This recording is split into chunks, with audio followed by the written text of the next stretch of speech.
Shopping for humans is hard. Shopping for your dog is easy thanks to Bark. Every month, we deliver toys and treats just for your dog. Whether it's fun plush or tough toys for heavy chewers, we spoil all the dogs. Subscribe now and get a free upgrade at barkbox.com/iHeart. With the best all-inclusive vacation deals to Mexico and the Caribbean, booking your getaway with Cheap Caribbean Vacations means you have more freedom to do your deal. Whether you want to enjoy snorkeling, endless margaritas, and more, or simply soak up the sun and sand in a tropical paradise, Cheap Caribbean Vacations has your deal for that. Plan and book the exact getaway you want at exactly the right price for you by using our exclusive Budget Beach Finder, or find a featured all-inclusive package to Paradisus by Malia Hotels, and do your deal at cheapcaribbean.com. Episode 124, How to Save Money When Buying a House or Refinancing. Welcome to the Frugal Friends podcast, where you'll learn to save money, embrace simplicity, and live a richer life. Here are your hosts, Jen and Jill. Welcome to the Frugal Friends podcast. My name is Jen. My name is Jill. And today we are talking home buying, refinancing. This is a topic we get asked about so much. We did an episode about home buying versus renting that you can look back in our archives and find. But today is specifically for potential homeowners or homeowners that are looking to refinance, because it is such a great time to refinance. Yes. And both Jen and I have done both of these things. Yes. I just bought a home and Jen just refinanced, so we can speak from our own experience also. Yep, and we will be doing that. So we are going to talk about our sponsors and then hop into the episode. Do it. Our first sponsor is the Frugal Friends Workbook. Yes! So this is a project Jill and I worked so very hard on, and we've been getting such great feedback from you guys that have already started going through it since we've launched it a month ago at this point. So whether you're new to budgeting or just trying to reach a big financial goal like paying off debt, and you need something to get you out of your rut, something to re-motivate you, that's what the Frugal Friends Workbook is for. So people starting out or people that need some like revitalization to their journey. This is a 6-week long digital workbook with 6 one-week challenges that are going to help you save money, simplify your life, improve money conversations, and more. And those can be done over 6 consecutive weeks or one at a time. The workbook is over 60 pages of content. So it is jam-packed, and you can do it on your own, but it's actually designed to be gone through in pairs or small groups. So that's why every single purchase comes with 2 downloads. So you are more than welcome to share it for free or split the cost with someone. We want you to do that. So head to frugalfriendspodcast.com/workbook to learn more, and use the code Taco Bell, all one word, you know how to spell it, to get $10 off the regular price. Nice. Also brought to you by very high price tags on seemingly insignificant low-cost items. Well, we have a complicated sponsor today, but it's quite fitting as we discuss home buying. Take stamps, for example. What one would think costs 55 cents and be used to mail a letter, when it comes to home buying, this is nowhere near what the word stamps mean. No. Oh my God. Stamps are hundreds of dollars. You never actually see them. Nothing gets mailed anywhere as a result, but they are apparently necessary, and there's no circumventing them. High price tags on what should be low cost items. It's all part of the home buying magic. Oh my gosh. We asked the same question again when we refinance. Like, what the heck is the stamps? The stamp fee? Yeah. And not even the woman there knew. So she was not the title company. She worked for the credit union, but whatever. Yeah, these stamps. I don't think they're actual, like, I think it's like notary stamp type things. So, some of it is there's tons of different types of stamps. There's tax stamps and the notary stamps. And I'm just like, what kind of ink are we using here? Can we find a deal on that? Yeah. Can I get my mom to do it? It just feels like there are some really arbitrary things that it's just like, and this, and this, and this, and you're just demoralized by the end of it. I know. It's tough. So there are some things you just cannot get around when you're buying a home or refinancing. So that's why it's so important to know the things that you can control, negotiate, and lower so that you can do those things. And then you don't have to feel so guilty or demoralized by paying, $500 for stamps. So agreed. That brings us to our first article. It's from the Lenders Network, and it is 7 ways to save money when buying a house. Yes. I like the first tip. We're just going to dive right in, and that is to use an experienced local real estate agent. I definitely agree with this one, and thank you, Jen, for your recommendation on our real estate agent that we were able to use, Kyle. Shout out to Kyle. So as some of you know, we moved from Pennsylvania to Florida. So it was really important for us to get a local person who knew the area and would be able to help guide us in that way. But also, I like the tips that this article makes about using a real estate agent. I think sometimes there's this conception that we would be able to save if we could cut out the agent. But particularly when purchasing, as buyers, we don't pay the real estate agent fees. That is typically the seller who pays that. And especially if this is your first home buying experience, then there's a lot of unknowns. There's a lot of weeds to dig through that I would suggest going through a real estate agent, particularly if it's your first time. I know some people are like, Eric and I, we were like, let's try to cut out the middleman and buy directly from a seller. And after having walked through it, I'm so glad that we didn't. For time purposes, energy, the headache of it, I think it is very possible that we could have lost more money on that kind of transaction just because we didn't fully know what we were doing. Yeah, research can get you a long way, but just somebody who knows the area, knows the market, has negotiating power, is able to help you in knowing where you can cut costs. Like our real estate agent was worth every dime that the seller paid to him. Yes. And this is such an important thing to have. And because you are not actually, as a buyer, you're not spending money on it. But it's so important because, an experienced local real estate agent can save you so much money in negotiating. And not all local real estate agents are experienced or created equally. Like everyone and their mom has a friend who's a real estate agent. And so it's really important to go with your gut, go with someone who's going to go to bat for you. Like when we bought our house, our real estate agent was like, I'll cut my fee, 1% in order to get this family into this home.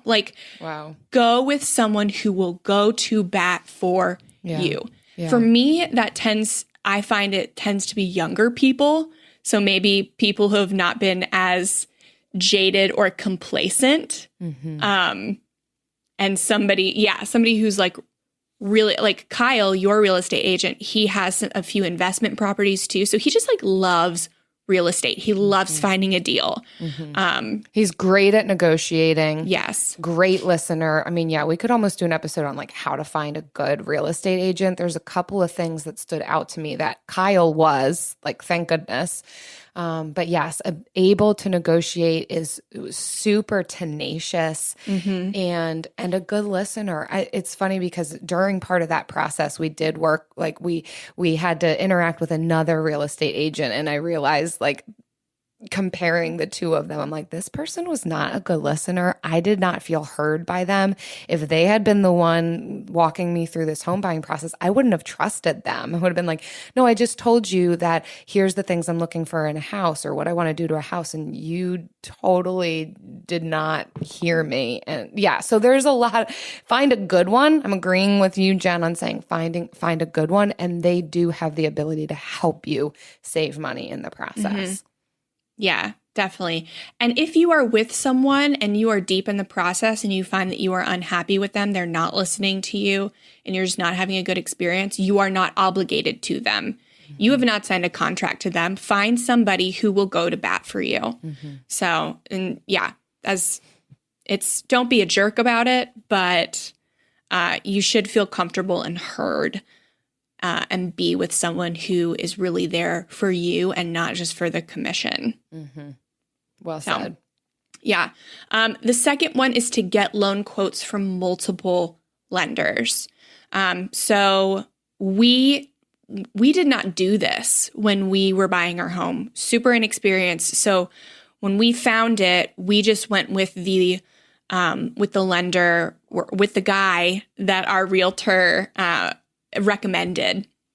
So we just went to him.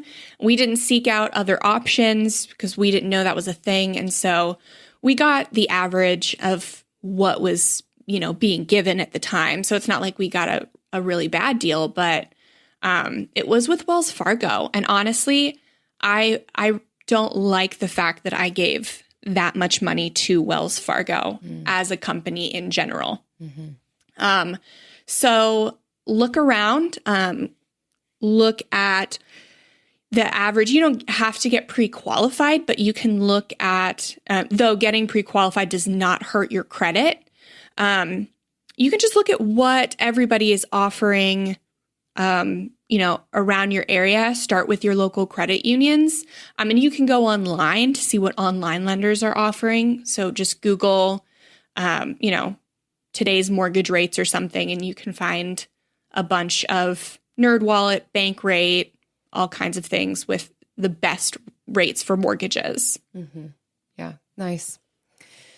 Yeah, shopping around, I think that was something I didn't realize that you could do. We kind of did it by default because we got pre-approved before we were necessarily ready to buy a house or were seriously looking. We were a little bit more curious. And then by the time we were ready to buy a house, we ended up going with a different lender. And so we were able to compare that way. But I didn't realize that there could be such a difference between lenders. And really, it's probably going to be by percentages, but it still is worth shopping around. Yeah. One more thing that the article says that it's important to note is once you have looked at all of these things, get actual loan quotes from 3 to 4 different mortgage companies. And then on those loan quotes, you'll be able to see the exact fees that each lender charges. And then you can use those loan quotes to help you negotiate lower fees and rates from the lender that you choose. So definitely get the loan quotes from a few, but check out a variety. Yeah, nice. The next thing that stood out on this list to me is number 5, which is find a house that needs some work. So if we're talking about saving money when it comes to home buying, this is definitely one of those areas. And you know that we all come from different skill sets, backgrounds, abilities, desire to fix up our own house. Of course, a turnkey ready home and a price that's affordable for us, it would be great. But everybody's looking for that, as this article points out. And so being willing to be flexible a bit on how ready the home is for you to live your best life now in it can really help to save you some money. And especially if you can see past some imperfections or some aesthetic things, you could get a house for less than maybe even what it's worth because it just doesn't look that great. And then take your time loving it, making it look nice, making it what you want it to be. So that could include either hiring some of that work out, doing some of it yourself, painting, doing your own decorating. Obviously, that's what we want to do as frugal folks, but not just looking for something that has the sparkling white countertops and the brand new appliances. Can definitely help to save your budget in this process. Yeah. And I'd also like to point out is that just because you find a house that needs some work doesn't mean you have to do the work. Mm-hmm. So looking for that and seeing the average prices for contractors or anybody that renovates whatever you're looking to renovate in the house, and seeing if I get this house and I hire somebody to do the countertops, and then take whatever they quote you and take a few grand off of it, because you'll definitely negotiate down. And see, is this cheaper than the other houses I've looked at that actually have the countertops done? Mm-hmm. So you have to just take into consideration everything going on and see if somebody does all the work for me, is it still going to be cheaper than buying it like already done for me? Yeah. It always makes me laugh. Sometimes it will, sometimes it won't. Yeah, not that this is a great picture of reality, but on a lot of these home buying TV shows, when people are going through homes and people are like, I just don't like the cabinets. I don't think I'm going to go with it. And like, you're not going to buy a home for hundreds of thousands of dollars because of a $5,000, like a potential $5,000 fix. Like, yeah, I think sometimes we need to have this mindset of, well, what is more advantageous for me to get a home for $40,000 less than what maybe this other home that's turnkey ready, because the fixes are not going to equate to that extra $40,000 that I'm spending on that other home. So yeah, do some calculations. And it doesn't mean that you're DIYing the fixes. Like you said, Jen, you could hire somebody for some of it and still be spending less. Yeah. And I mean, think if you're saving up and paying cash for these fixes, and maybe the fixes add up to 30 grand. Well, that's 30 grand you didn't have to get in your mortgage. Mm-hmm. So whether you're at 3-4%, you're saving that. Mm-hmm. As long as you don't finance the fixes, because sometimes those financing those can definitely be more than 4%. So take all that into consideration. The next one that I like is number 4, and it's increase your credit score. Mm-hmm. So divisive, such a divisive topic. Let's get into it. And so misunderstood. I very rarely find somebody on the street that like understands credit scores. Yes. So it's just, they're so important. And I think a lot of people in the, debt-free community, you should be paying more attention to your credit score, but you should understand it, because a lot of the age-old, things that people say about credit scores aren't necessarily true anymore. Like, you don't have to keep 20-30% balance on a credit card to increase your credit score. Like, that's a max. That's a max that people say. Mm-hmm. If you can pay off your credit card every month, then you absolutely should. And you don't have to have a credit card to build credit. You can ask your landlord to sign up for a company where they can report your rent payments as to the credit bureaus. Mm-hmm. So that is something you can do, and you can get credit for your rent payments. So it's such an important thing to know. But if you are trying to increase your credit score, then there's 2 really important things that you should do. And there's a bunch of things, but like the main thing that you should be working on is paying down your debt balances. So hopefully that's high interest credit card debt, like first. And if you don't have that, then student loan debt.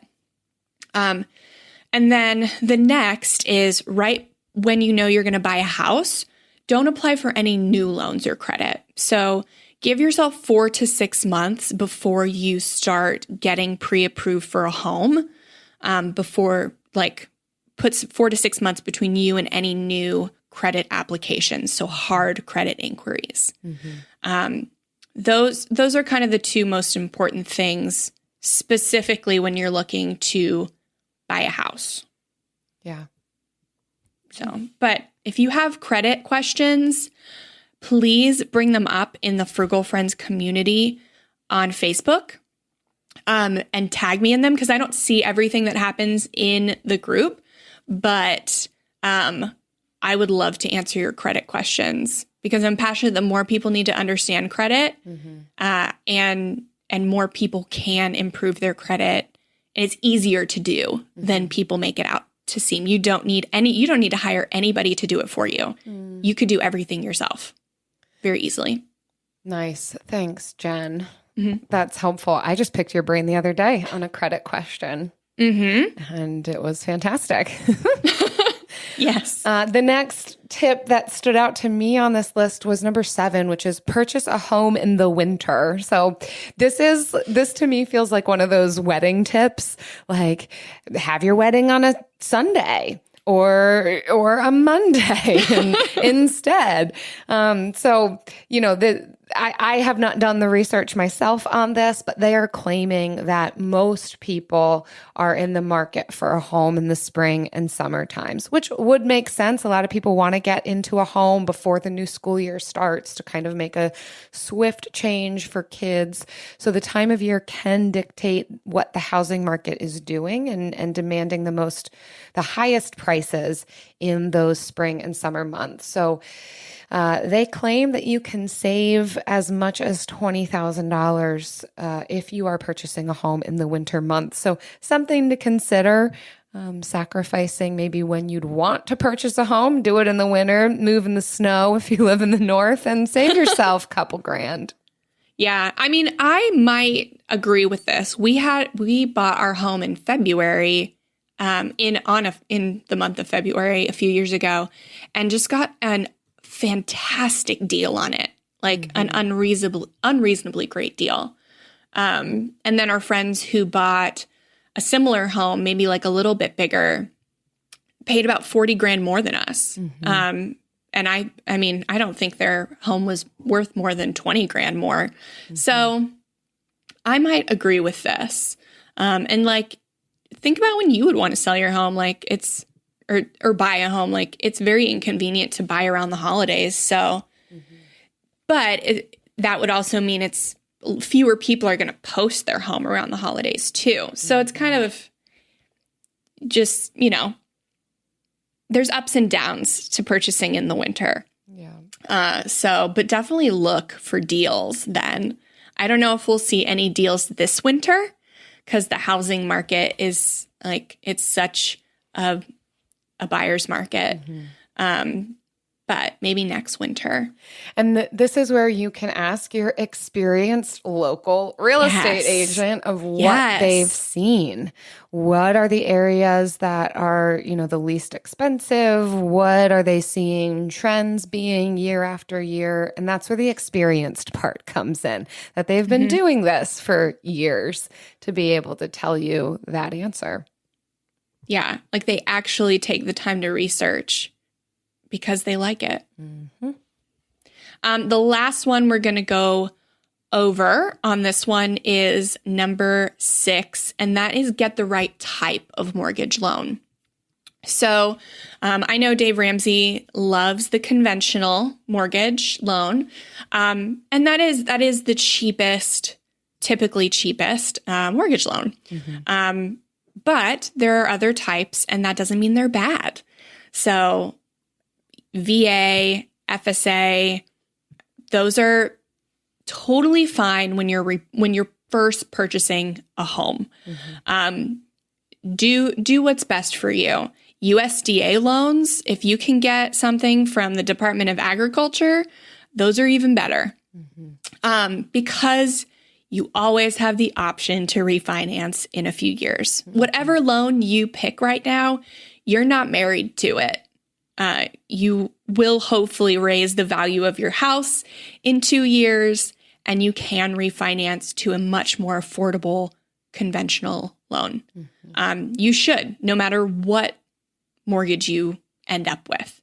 I think the real thing that's going to save you money on your mortgage is making sure that you first have the money to do any improvements up front that you need to do to raise the value of your home. So that may mean choosing a 30-year mortgage up front. That's what that looked like for us. And then when you look to refinance, then looking for that optimal low cost mortgage loan. But I know that's what I think about it. I'm not married. I like for your first initial mortgage loan, I think you should, do whatever you need to do to get it. Yep. If you're financially ready, obviously. Yeah. It's a caveat to that. Make sure you're financially ready, because it does. It costs more than you think it will to purchase a home. There are all sorts of stamps. So many stamps. Gosh, the list of fees. Yeah. It's unfortunately not fees right now. It's not just enough to have your down payment saved. You have to have thousands of extra dollars also saved for the closing costs.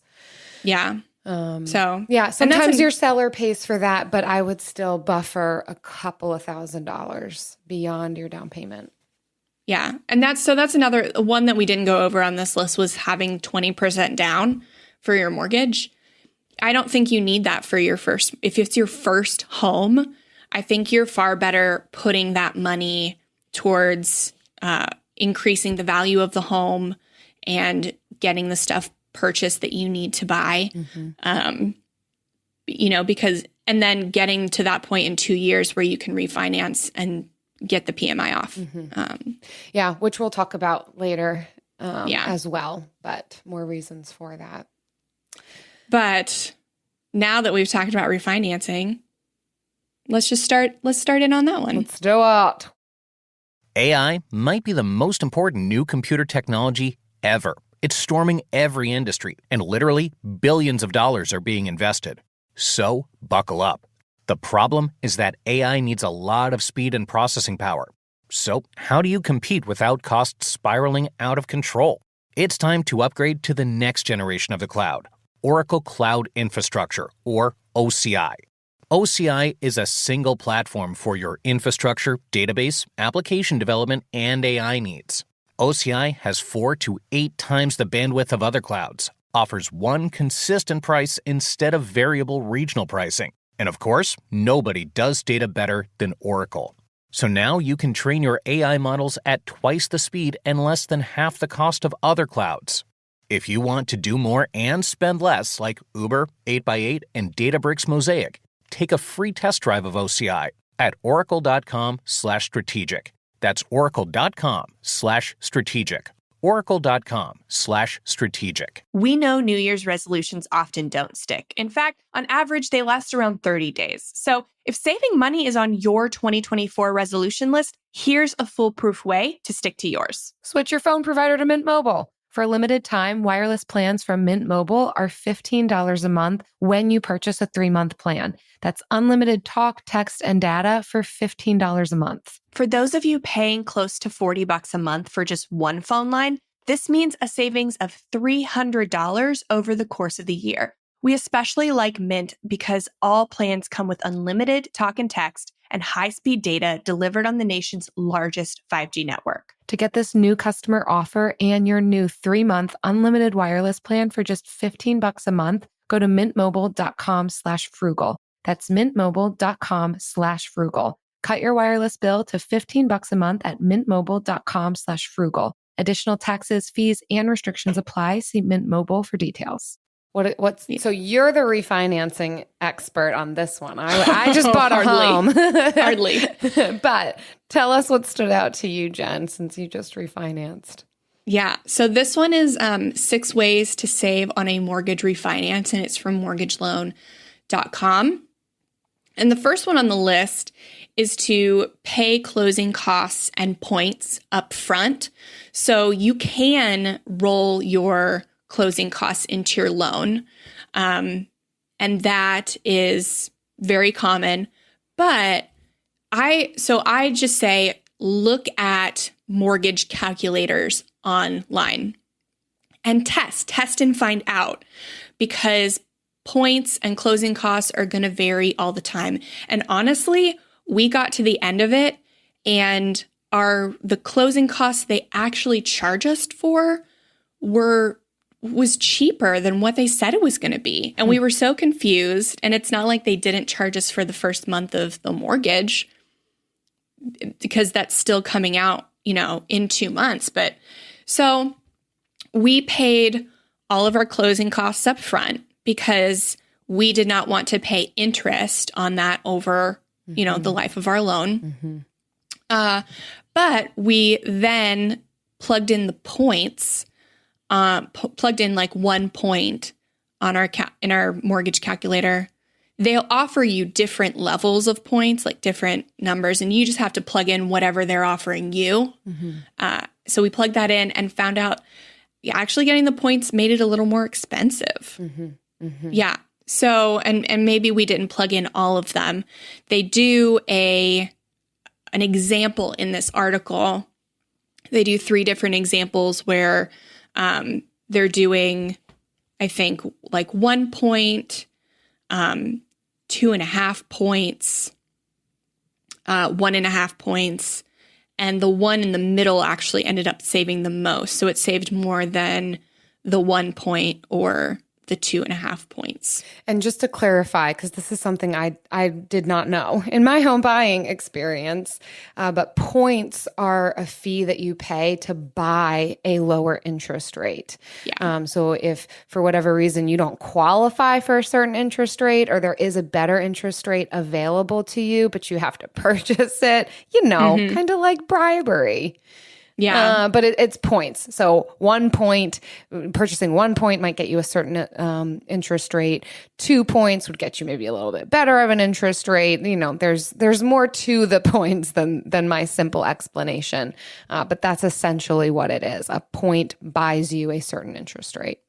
Yeah. So going online to a mortgage calculator and plugging in all of your options. So without points, paying closing costs up front versus rolling them in, and then with every single thing with the points. So just taking the time to do that and choosing the one that's right for you. Nice.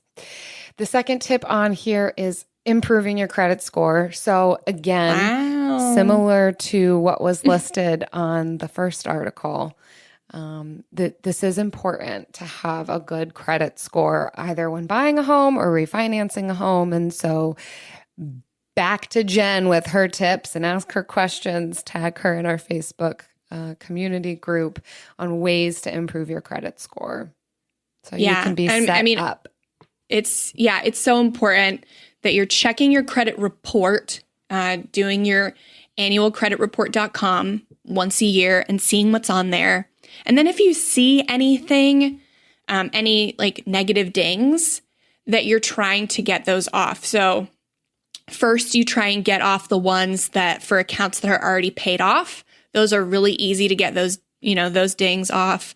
But then also if it's a account that maybe you had a missed payment, but now you're current and you've been current for a while, then call and try and get those off, sending those letters. So just be diligent about it and start now, even if you're not trying to refinance or buy a home, so that you don't have to worry about it all in, when it comes down to it. Because you want to give, once you take those things off your credit score or credit report, you want to give a few months buffer to have it all show up. So yeah, credit scores are important. Also, when doing a refinance, don't take cash out. So cash out refinances are super popular, especially when people want to pay off debt with a cash out refinance. And sometimes that can be, it can look enticing, but doing a cash out refinance will always be more expensive than a regular refinance. So you'll be paying a slight premium on the rate. That's what the article says. But it could also cause you to lose equity in your home if home values start dropping again. So if you decide to move in a few years, that money you cashed out with a refi could eliminate all your home equity. Don't assume whatever house you're in is going to be like your forever home. Always work in the assumption that you should be able to break even in a few years. 2 years is ideal.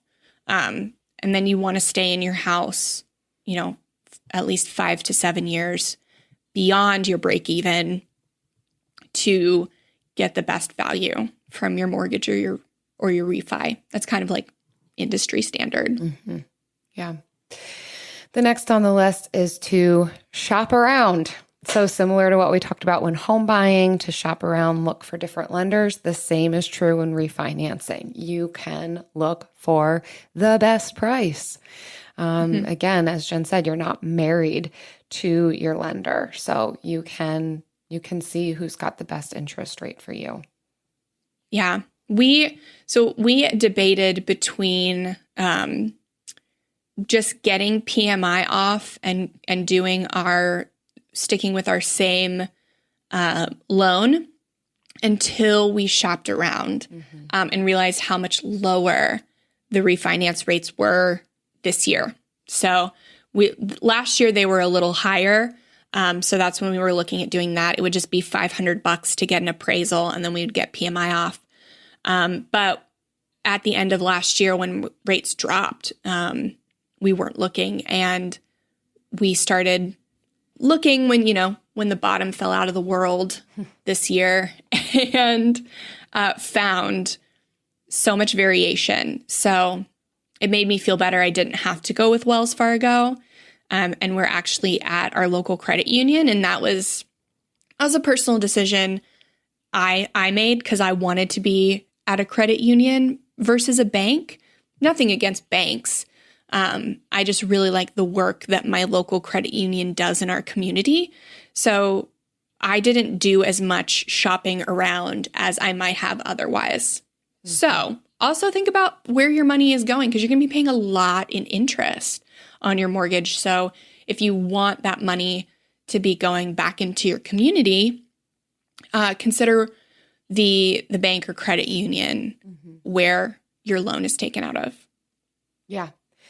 Right, which is the next tip. You can either shop around, definitely shop around, but it's also okay to just stick with your lender currently. If you've got history, it's at least going to be less paperwork, and it's possible that they are the ones who could offer you the best refinancing rate. So true. Don't assume that because you shop around, that is going to mean you have to make a switch just to stick it to them. You can stay with the lender you have history with and still get a great rate, save money, save some time, save some headache. Yeah, definitely.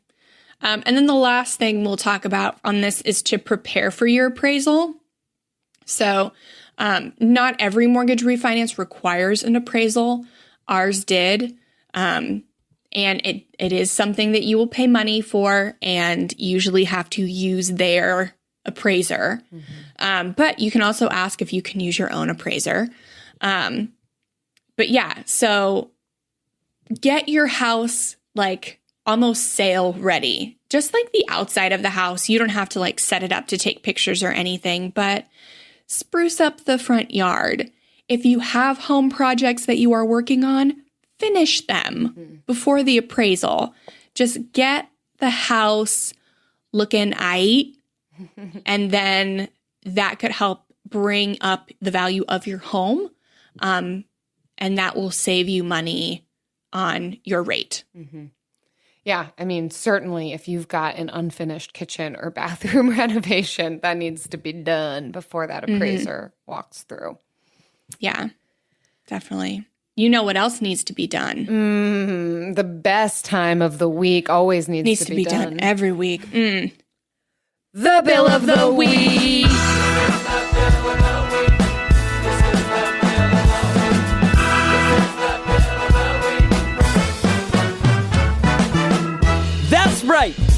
time for the best minute of your entire week.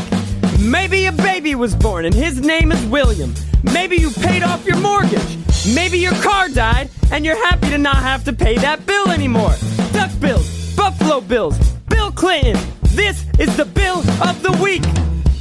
Hey, Jen and Jill. This is Louisa from Boise, Idaho. First off, wanted to say I love the podcast. Keep killing it, ladies. Second, my bill of the week is my transportation bill. Living in Boise, you have to own a car to get to most places. Since I'm required to work from home during the pandemic, I haven't gotten gas in 44 days. Normally, I fill my tank every 2 weeks, so this is awesome. I love being able to gamify my driving to see how long I can go before I have to fill up. Plus, I need to look at all the bright sides of the pandemic. Thanks for letting me share. Keep on keeping on, my Frugal friends. Oh my goodness, Louisa. Well 44 days. 44 days. That's more than a month. That's nearly a month and a half. Oh my gosh. You remember quarantine, Jill? Yes, we got to quarantine together. And I feel that we didn't go anywhere. Nope. Oh man. Flashbacks. Should have gamified it though. I more so mourned, grieved, and lamented. But my goodness, did she have a better approach in gamifying it? Yeah. Whoops. Oh, well. Yeah. I remember thinking, this feels a lot like paying off debt. Yes. This is what my life was like when we paid off debt.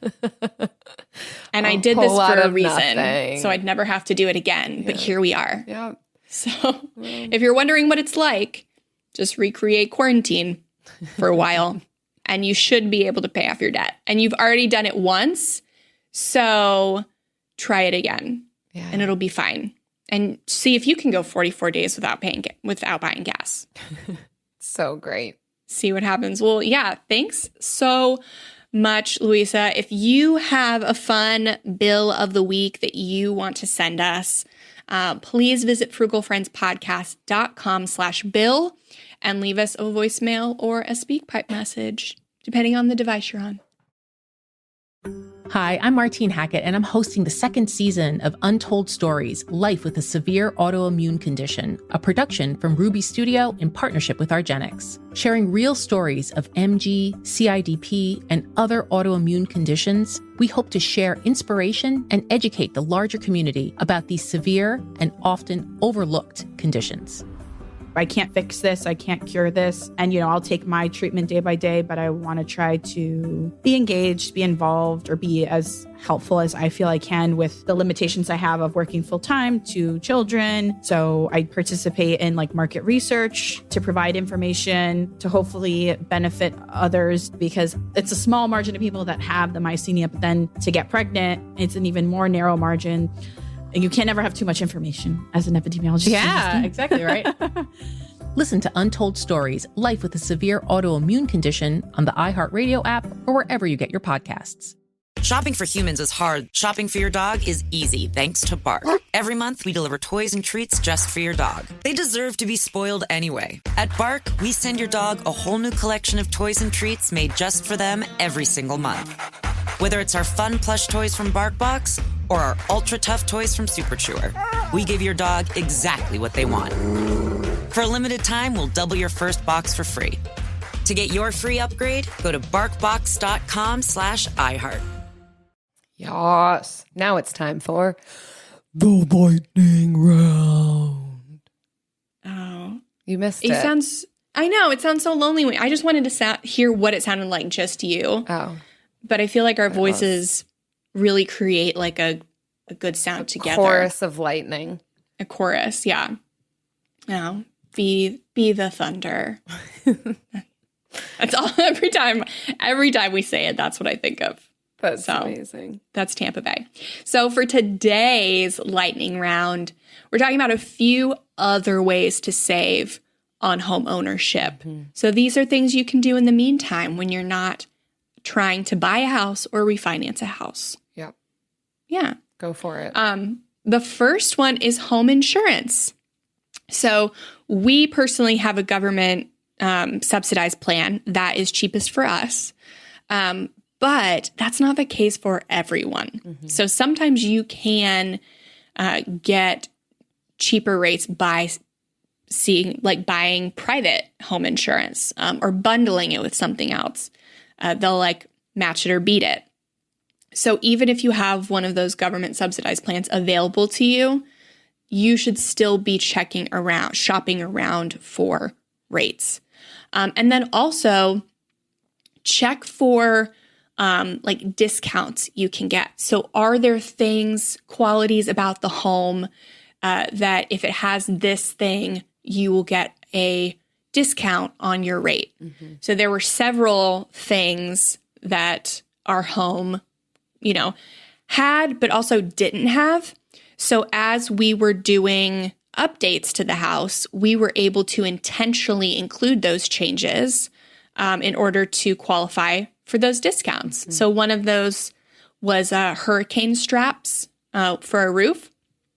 There's like a 4-point roof thing that you need to get the discount, and we had 3. We didn't have the hurricane straps. But after several trees fell on our roof, we ended up needing a roof replacement. So when we got that, we made sure that we intentionally asked, hey, put these straps on. And that gave us a significant discount of our home insurance every year. Yeah. So just be on the lookout for those discounts. When you're shopping for a home, ask, does the home have these things so that I can get a home insurance discount? Or, is the roof old enough where I'll need to replace it and I can get that discount pretty quickly? Stuff like that. Yeah, it's good to know that these things exist, that there's improvements that can be made to your home that can save you money in the long run.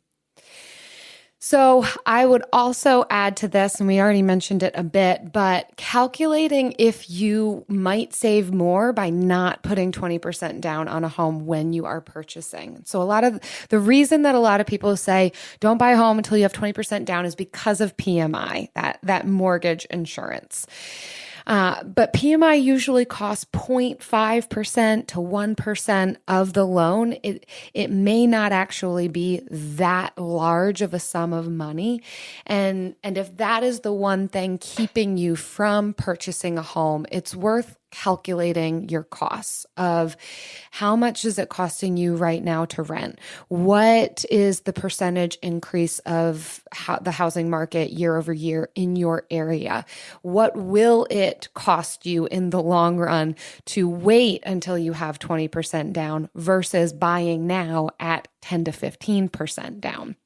I know for Eric and I, we had the aim of 20% down, but once we actually looked at our PMI is something like $40 a month, which to me is not a large sum of money for us to have been able to get into a home.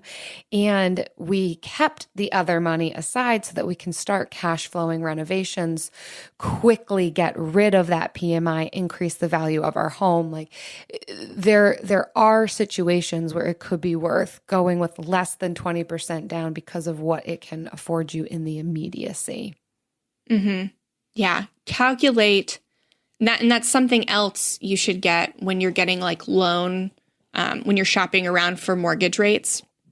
See what PMI will be. And if it's $40 a month, ask yourself, is paying $40 a month worth it to like be in a house?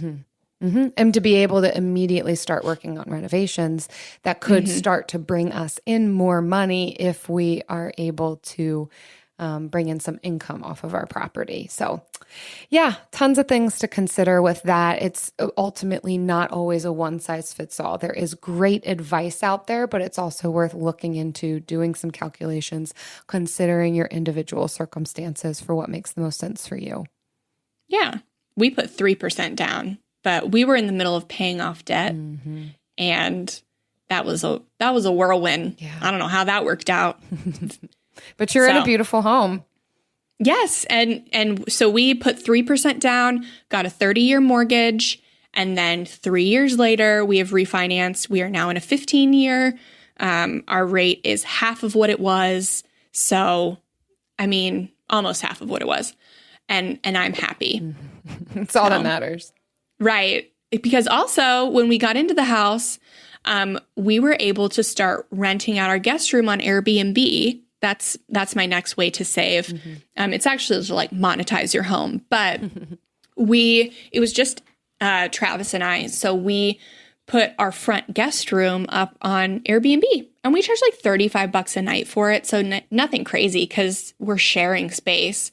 And it takes a certain type of person to be willing to share somebody else's home. And that person's usually pretty cool. So it's a little different now, like in our current climate, but definitely still worth doing. Again, the type of person that will share somebody's home after a pandemic is just a certain type of person, and they are typically pretty cool. So I think we had like almost 100 guests, and I can name on one hand how many I didn't like. So that's great. Those are typically I really liked them. Great ratio. My final tip is for saving money in the home buying process is to consider purchasing a home in a lower cost of living area. So this could include looking a bit outside of the radius that you were hoping to purchase in. It could also mean a massive move altogether. This is coming from personal experience. It's a big reason why Eric and I moved to Florida. I mean, first of all, we both work remotely, so we were able to move, and our jobs were not a factor in that. We were able to maintain our employment and pretty much go wherever we wanted. So that was huge for our ability to do this.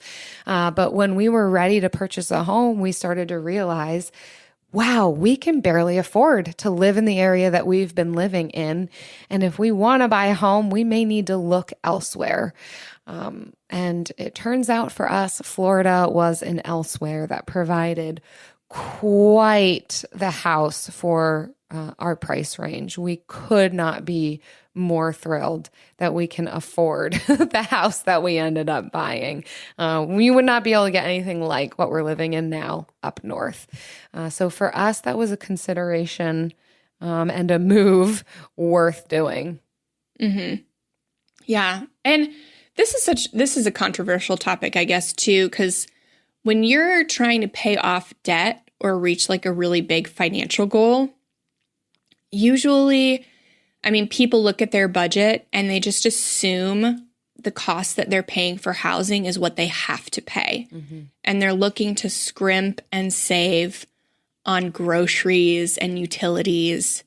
But if you are in a high cost of living area and you have the physical ability to move somewhere else for a little while, then that could be the answer to your budgeting questions. I mean, so it won't be that way for everyone, but maybe like 10% of people. And so maybe there's like a few people listening to where like, that's the answer to their budgeting problem. Exactly. Yep. Yeah, so, there are other reasons. I understand why people would not want to just up and move. And I'm not saying that it was a super simple process and decision for us. But at the end of the day, we recognized ultimately this is a great area to invest in. So even if we want to move back up north, we could sell it at a profit. We could rent it out. This is just a killer area that still happens to be less expensive than from where we came.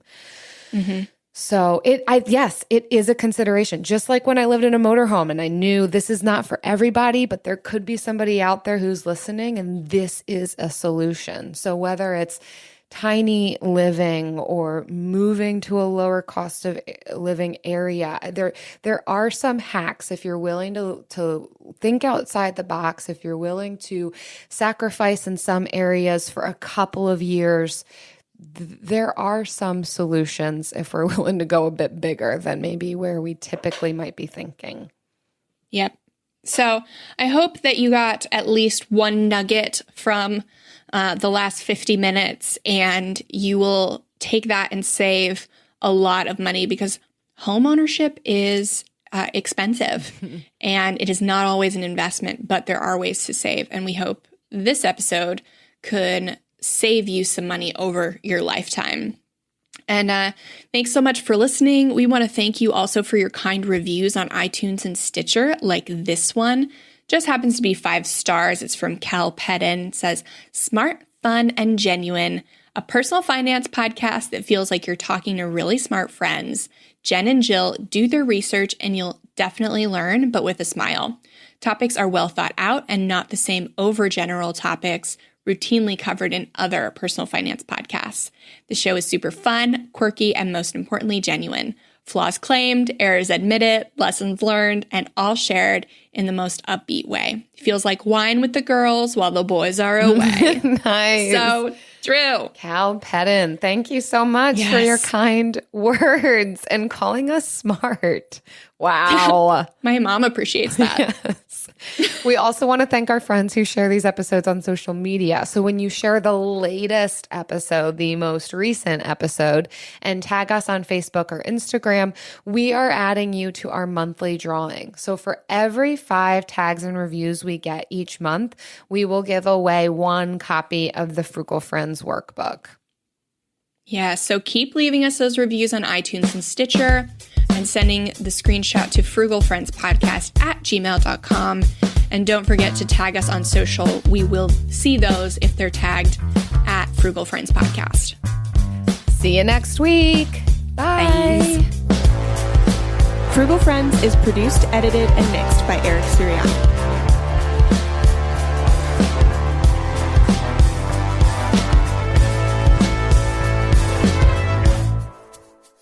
We're sitting in this weird place where our refinance actually hasn't gone through. So we have 2 mortgages for one house. Oh. Yeah. It's pretty. Have you had to pay fun. 2 mortgages? No, Okay. no. Even if for some reason it doesn't go through, we don't actually have to pay. We don't have to pay the first month mortgage because that was in the closing costs. Mm-hmm. So if something goes wrong, then we're still okay. Okay. When do you expect to hear back?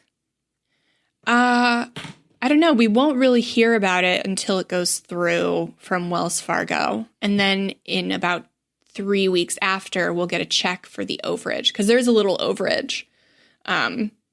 We will accidentally get about $1,000 back because it took so long to process. Whoa. The refinance because it's 2020. So Everything takes longer in 2020. Everything. Yeah. Wow. So. Well, I hope that comes through for you soon. Me too. I really don't want to pay Wells Fargo again. Mm-hmm. I'm going to see if it's not gone through by the end of the week. I will call them Friday. Good plan. Thanks. Glad everybody knows that now. That's my plan for the week. That's how you stay accountable.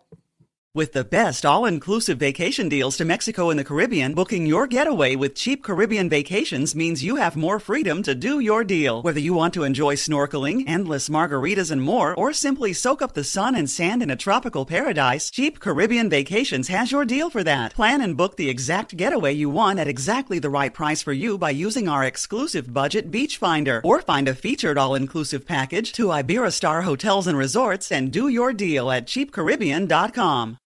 Bring home Napoleon. Destiny has brought me here. The action epic from acclaimed director Ridley Scott. What is your name? Napoleon. You are the greatest leader in the history of the world. Witness the rise. You are nothing without me. Of the legend. Starring Academy Award winner Joaquin Phoenix and Vanessa Kirby. I'm the first to admit when I make a mistake. I simply never do. Napoleon. Buy or rent on digital now. Rated R.